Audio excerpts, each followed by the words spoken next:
representing our companies. I must honestly say, Lindsay, that I have had a great experience with them.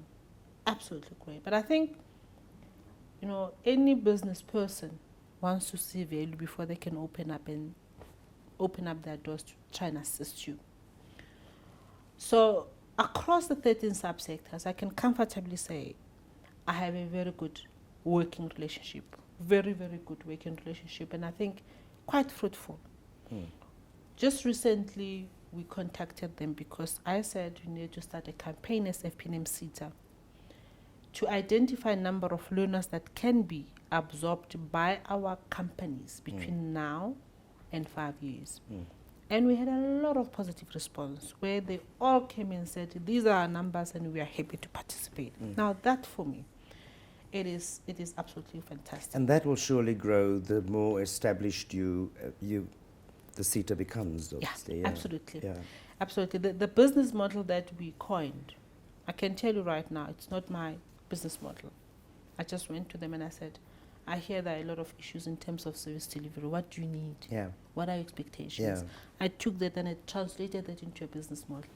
Awesome. And it is actually working. Awesome. So together we are executing that, and I think we're winning. Brilliant. Now, probably a silly question, but I have to ask. So government decided the Seta has to happen, and we are now in 2015. Government support, how have you experienced it? Yeah. Where are we? What has been done? What are the special things that have happened? Yeah, I think for me, quite progressive when it comes to research, development and innovation. For an example, we're getting a lot of support from our Department of Higher Education and Training, particularly around how we should be doing things differently. And I think that's fantastic. It's a great opportunity because you cannot be mediocre and just deliver what is expected or what is known. We need to be able to move ahead and say, so what? We've done 1, 2, 3. What else can we do and how different can that be done? Now, I think they are spearheading when it comes to research, development, and innovation. One of the concepts that they coined is this WILL concept, where they conducted quite an extensive research, and they realized that there's a whole lot of learners that are being certificated, and the unemployment statistics is high. And that's when the minister launched this WILL and said, I need you CETAs to now go and engage your employer organizations and make sure that there is that win-win relationship between you and yourself, your CETAs and your employer organizations in terms of learner absorption. And we are not saying companies should forcefully employ. We are saying they should open their doors, offer learners the opportunity to understand a business setup, how a business operates, and behavioral aspects of the business. From there, they can decide whether they want to go solo or they want to be employed. But just to step into a company is a big thing. Cool. I've had a very interesting conversation a couple of weeks ago with two of my friends who both have businesses, both SMMEs. And the one says he's fed up of people coming in and he invests in the people and training and skills and then off they go. And the other one says, I don't mind doing that. Because everyone I do, if everybody in our industry does it, we'll just circulate them. How do you feel about that sort of? Well, there are papers that are produced around critical and scarce skills. And you'd find some arguments that are saying we do not have the right skills and the right people. But I think there are companies that have invested a lot in terms of understanding what types of skills do they need in order to grow their businesses. And they're investing a lot in terms of identifying learners to be trained in those particular skills. Unfortunately, as soon as you've trained them, of course, there are those that are just there in terms of the strategy to poach. But I suppose it is the right thing to do. Every business has to invest in training because we cannot grow the economy without that investment. Like that. So I want to very, very briefly, I've had a hand behind me. Oh, yeah. So just stop with this specific event and your involvement. How did it come that you decided to to become part of it, and why? It has been a fantastic event. I know that Skills Summit has drawn in the past years, has successfully drawn a lot of people.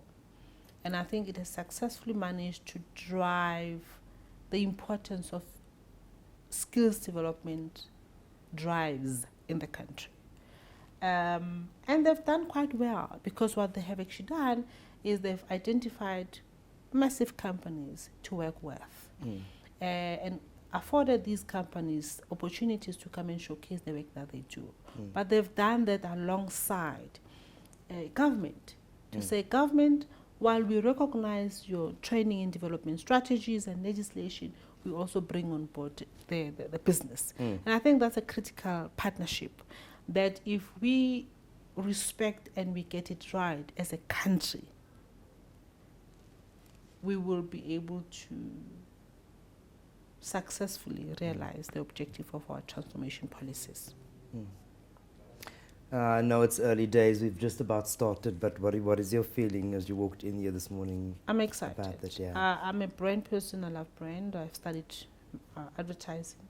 And as I walked in and I saw all the branding and all the arrangement, and when I was welcoming the guests today, I thought that was quite an emotive moment, because I saw the learners were sitting right at the back, and they formed part and parcel of this very important event. So brilliant. Felleng, my last question is, what has the biggest, or shall I say, what was, since the Seta started, the biggest achievement? I don't know whether I should say getting into an unqualified space as a Seta. We have been improving our performance by, I think, 15% annually, which is great. And when I started, 1.5. Yeah. When I started at the Seta, they were in a qualification space, which is a bad thing. And as I speak to you, even last year we achieved an unqualified audit, which says that our financial records and performance are presented fairly. And that gives confidence to anybody who would want to work with us. So I'm quite excited. Brilliant. Is there anything else that you'd like to share with our readers and viewers? I think what I want to share with the readers and viewers is that we need to continue to support interventions such as this one, because it is through such interventions that we can begin to make a difference or strengthen making that difference if the process has already started. Like I've indicated, this year in particular, we've got learners from basic education, and we're using this particular platform to make a change in their lives. And that's a very important aspect of this. Brilliant. Felleng Yende, I thank you. Thank you, Lindsay. Thank you very much.